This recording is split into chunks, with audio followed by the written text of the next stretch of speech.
Nosotros haremos cebollos encurtidas. We are going to make pickled onions, Mexican style.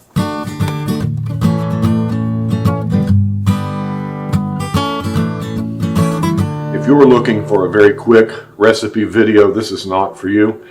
My cooking videos, as you probably know if you watch my channel, are more about enjoying the harvest of the garden, more about enjoying time in the kitchen. And so this is a little bit of a long video, and we're going to make some pickled onions. And well, I hope you'll stick around and just enjoy the preparation and the discussion, the talk, and just being in the kitchen. It can be fun.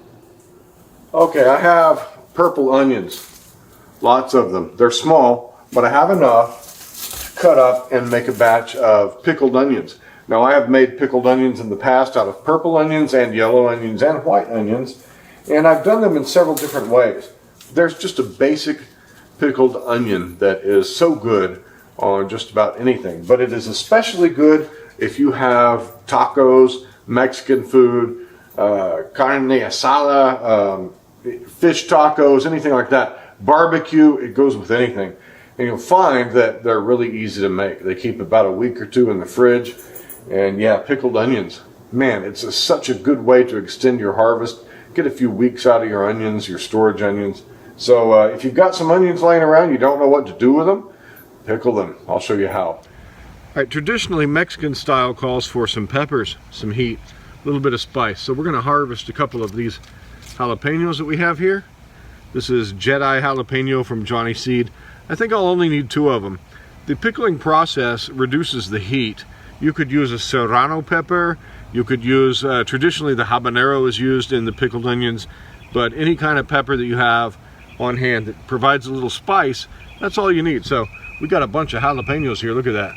That's awesome. So we're going to take a couple of them inside and add these to our pickled onions. Okay, so all we need is a jar of some sort to put our pickles in. I like these little jars that snap like that and have a little seal. That's probably going to be too big for our onions. So here's our onions. Start slicing those up, and here's our peppers. That's all we need. Then we need some sort of an acid, a vinegar. I'm going to use a couple of different types. I've got this balsamic vinegar. I'm going to use a little bit of that. I've got an apple cider vinegar. That's going to be the bulk of my vinegar. And you can also use something like a red wine vinegar. Or you can use an infused vinegar, like a mango vinegar, any kind of vinegar they've got that at the store that looks like you might like it. So let's get to chopping these up.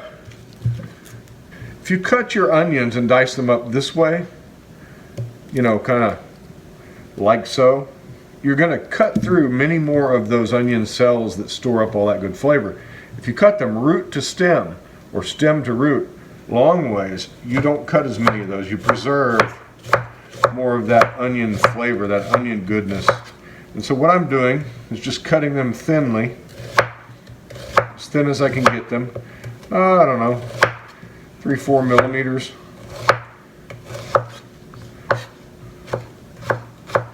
And you just want to cut your onions up just like so. Good sharp knife comes in handy at this kind of point. So there we go, and we can break those up. Nice. We're going to cut all our onions up just like that. Cut the root off, cut the stem off, peel that outer layer off. This is the way you chop them normally when you want to make rings, and they come apart real easy. This is not the way I'm recommending that you chop onions if you want to preserve all that wonderful onion flavor, because this breaks up all those long onion cells, the cell walls. They run root to stem inside of an onion. But if this is the way you like to chop them, it doesn't really matter. I'm trying to get them really thin here, so I'm holding my onion and trying to just slice down a real thin little bit here. All right, here's how we're going to do it this time. Rather than going this way, we're going to go this way. This is the way that is suggested if you want to preserve most of the flavor of your onion. Ultimately, it's up to you. I don't really think it matters that much, but hey, I'm a culinary geek when it comes to cooking. I like to learn new methods and new ways of doing things that are ultimately the best. All right, so what I'm going to do is I'm going to take all this onion mass and put it inside my jar. I'm going to fill up a jar. This is a wonderful way to preserve onions and a wonderful culinary provider of acid and sweetness to your various dishes, but it's especially good on tacos. If you have a Mexican food restaurant in your area that brings to you pickled onions, you have found a good Mexican restaurant. I had someone get on to me. I love cooking, but I never went to chef school like my brother-in-law did. But I had somebody get on to me when I was cutting carrots and showing you that when you slice something up and move it over, that reminds me of the holiness of God. And the reason it does is holiness really means separate and different. So every time I chop something up and move it over, it makes me think holy. Anyway, when I was doing that in my video, I was using the blade to slide. The blade to slide stuff over like that. And one of y'all got on me because you're a chef. And you said, hey, that's a great way to dull a blade. I get it. So now I'm trying to be a little more self-conscious about my blades because I do like having sharp blades. So I'm going to use the back of my blade this time. So thank you for that, reminding me, saving me some work on having to sharpen these blades up. Sharpest blade is a good blade. Dull blade is a dangerous blade. You know, a dull blade, you use more force, which causes things to happen like you slip. As you're pushing with more force, you can slip off your food and cut your finger. I was in 7th grade when I found that out. I was using a hobby knife on a Lindbergh 172 scale B17 model, trying to hog out the nacelle to get the electric engine in, and I sliced myself all the way down here on this thumb. It just went boom, just like that, and the scar is still there. So yeah, take that lesson. Sharp blade means less work, less force. Then again, don't ever be pushing a blade toward yourself. Okay, got some jalapenos here. Now here's the deal with jalapenos. We are tempted to always chop them this way into rings. Well, you can do that if you want. But I'll show you, if you're going to eat them on tacos, how it's better to slice them lengthwise, like so. Now I'm not going to take the seeds out. I want the seeds in. If you're sensitive to heat, then wear gloves on your hands. We're going to slice them lengthwise though, because they'll lay better on your taco. And after all, ooh, man, that's hot. I can feel it in my nose. After all, that's what we want.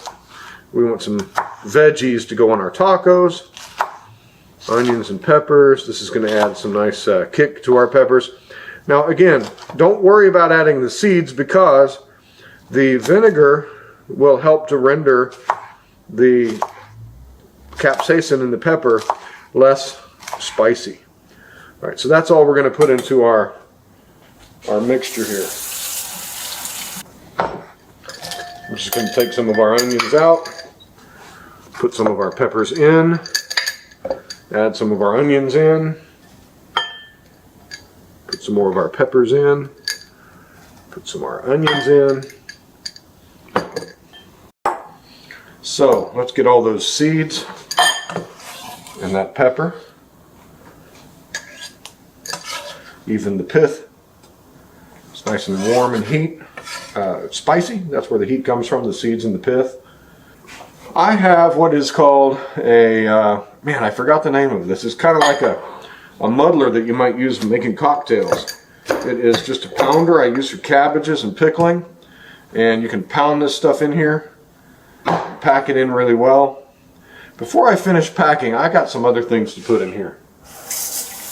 I'm going to add a few peppercorns.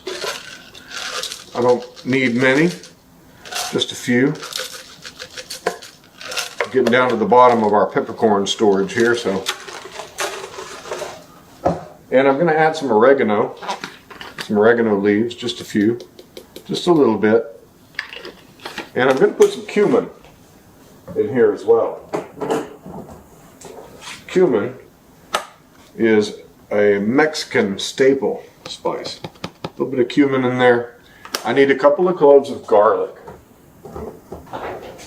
Never buy garlic at the grocery store in a big pack if you can help it. Get the kind that you can select individually. Garlic in a pack is oftentimes, that's how they get rid of the bad garlic or the old garlic that's just about on its way out. So let's get some garlic. Smash your garlic. Releases the allicins, which are the flavorful part of the garlic. I smashed that one a bit much, but that's okay. Let's put that in our jar. Get that skin off of there.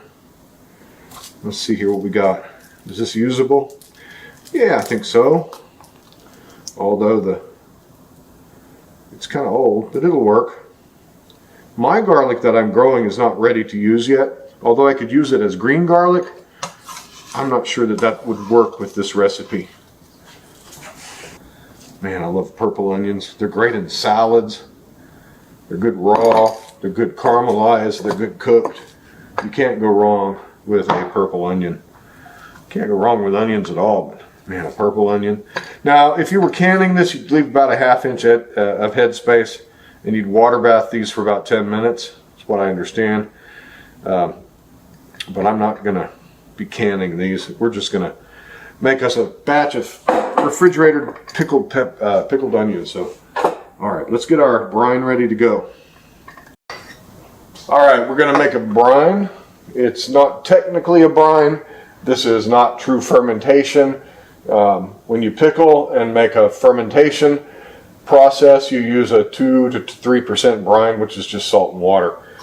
This is refrigeration pickling. It uses vinegar, but we also want some salt. So in a pan here, I'm going to put half vinegars or anything acidic. I'm going to use vinegar, I'm going to use some lime juice, and I'm going to do ½ cup. So we're going to take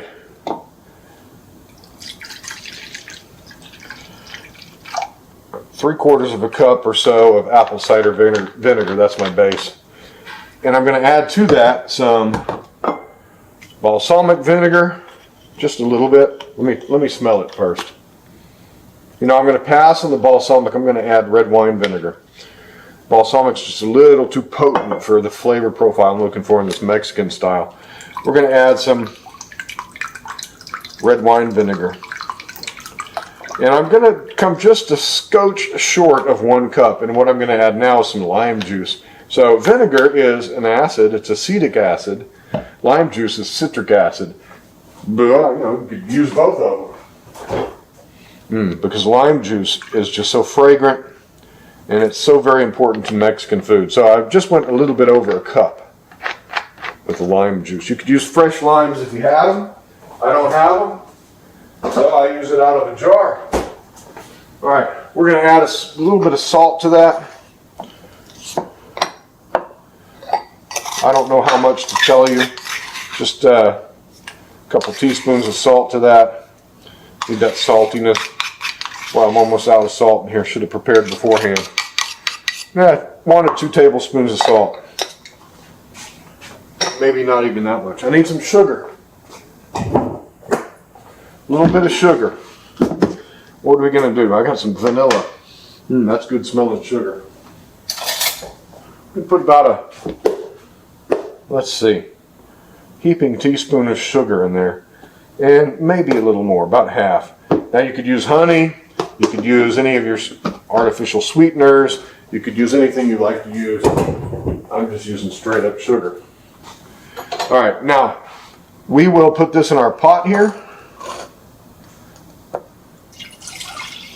And I will put about that same amount of water in there, which will help me wash down my sugar.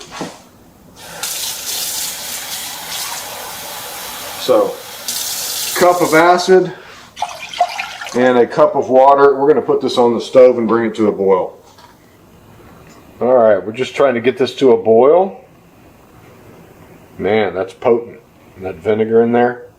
This will make our onions wonderful. They will turn a very bright pink when they are done in a day or two. Yeah. Here in Texas, Tex-Mex food is a thing. It's not quite Mexican, it's not quite Texan, it is called Tex-Mex, and we love our Tex-Mex here in Texas. It's a wonderful way to eat a local kind of a local indigenous food. It is influenced mainly by Mexico and the caballeros of Mexico who roamed all through Texas, the cowboys, the Mexican cowboys. This was where the fajita was born, in Tex-Mex cuisine. And it is a wonderful way to eat Mexican food. We call it Mexican food, but really Tex-Mex is what we eat here. And man, it's delicious. If you go anywhere and they say, hey, this is Mexican food, but it has fajitas, then it's probably a Tex-Mex restaurant. Anyway, man, we're making a great garnish for any kind of Mexican food, even if it is legit Mexican food from any region in Mexico, from way down in the Yucatan, all the way up to northern Mexico, the mountains, western Mexico, way over there by California. Pickled onions will go with all of it. Okay, folks, we have some boiling solution here. My funnel's not quite any bigger than the mouth of my jar, but I want to just make sure that I use the funnel to catch any drips. What we're going to do is just pour this in, and this will actually soften those onions. And I knew that we wouldn't use it all, but let's make sure that we tamp down our onions here. Yeah, that's not the tool for the job. You'll want to get all the air bubbles out. I think we've got them all out. They're coming out. I'm going to top this off a little bit more, just so when the air comes up, the liquid will settle down. All right. Well, there we go. Let's close this up. I don't have a seal. I need to go find my seal. But that is all we need to do. Now, what we need to do next is wait for this to cool down to room temperature and then put it in the refrigerator. 4 or 5 hours it's ready, but if you let it go overnight, it's even better. Yeah. Pickled onions. Awesome. Here's the end result. This is the next day. So these have been in the fridge, and you can see how the onions have, all that coloring in there has turned the solution pink. The onions have taken up that color. The longer this sits in here, the more uniform and consistent that color will be. Beautiful. Let's taste it. That's what we're looking at right there.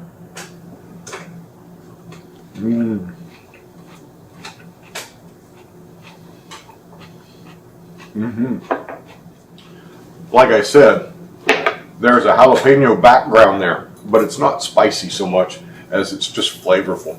I can taste that cumin in there. You can barely taste the garlic, but it's there.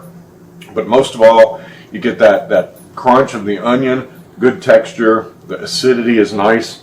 Whatever vinegar you use or lime juice you use will help alter the flavor profile. I've seen people make these pickled onions with their vinegar being orange juice and lime juice half and half, and then of course add the water to that. So man, this is good. Thank you for joining me on Black Gumbo Southern Gardening, one of our cooking videos that so many of you enjoy and ask for. Hey, if we have earned your subscription, I appreciate it. Thank you so much. If you haven't subscribed, I invite you to do so now. Happy gardening to you and happy cooking. Take care. Bye-bye.